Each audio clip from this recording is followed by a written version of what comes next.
भारत सरकार श्रमिक श्रेणीर महिला मानंकु आत्मनिर्भरशील करने एवं सेमानंकर आर्थिक सशक्तिकरण पई प्रधानमंत्री विश्वकर्मा योजना अधीन मागणा सिलाई मेसिन योजना आरंभ करिसंती। एही योजना सही महिला मानंक पई जो माने सिलाई शिखी निजर व्यवसाय आरंभ करने को चाहती एवं आर्थिक भाव में स्वाधीन होगाकू चाहती।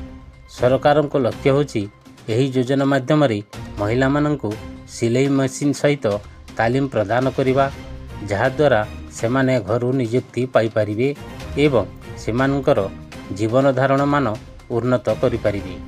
एही योजना अधीन प्रत्येक राज्य रे प्राय 50,000 महिला उपकृत हेबे। सिलाई मेसिन पाइबा सहित सेमानंकु सिलाई तालीम मध्य दिया जाई जहाद्वारा सेमानंकर दक्षता वृद्धि पाए एवं सेमाने आत्मनिर्भरशील होई पारिबे। योजनार एही दिग याकू बहुत गुरुत्वपूर्ण करिथाई कारण केवल सिलाई मेसिन देवा यथेष्ट नुहे बरम महिला माने याकू सठिक भाव में व्यवहार करिपारिबे बोली सिलाई शिखिबा मध्य आवश्यक। मागणा सिलाई मेसिन योजनार मुख्य उद्देश्य होची श्रमिक श्रेणी आसुथिबा एवं सीमित नियुक्ति सुजोग थिबा महिला मानंकु आर्थिक भाव में सशक्त करवा। एही योजना महिला मानंकु सिलाई तालीम एवं सिलाई मेसिन प्रदान करी घरोई शिल्प सहित संयोग करे। यह महिला मानंकु घरू काम करने सक्षम करिथाई जहा सेमानंक परिवार रे आय वृद्धि करे एवं सेमानंकु आर्थिक भाव में स्वाधीन करिथाई। एही योजना अधीन आवेदन करने बहुत सहज एवं संपूर्ण प्रक्रिया ऑनलाइन रे उपलब्ध। सर्वप्रथमे प्रधानमंत्री विश्वकर्मा सिलाई मेसिन योजनार सरकारी वेबसाइट को जातु। वेबसाइट रो होम पेज रे पहुँचवा परे ऑनलाइन आवेदन लिंक उपरे क्लिक करंतु। परवर्ती पृष्ठारे आपणंकु आपणंकर मोबाइल नंबर एवं आधार कार्ड नंबर देवाकू पड़िबो। या परे आपणंक मोबाइल रे एक ओटीपी आसीबो।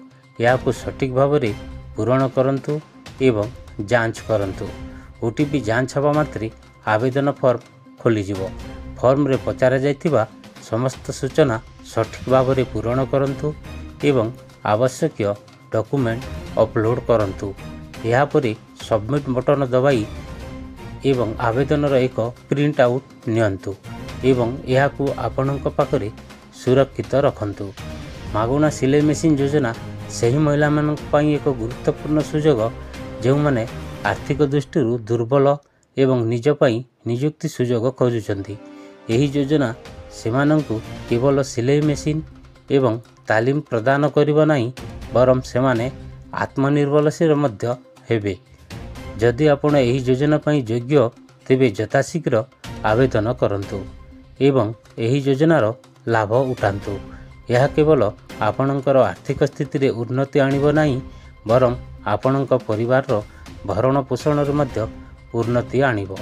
एही योजना संबंधी अधिक सूचना पई आपण संपृक्त सरकारी वेबसाइट किंबा निकटतम सहायता केंद्र सहित जोगाजोग करि परिबे।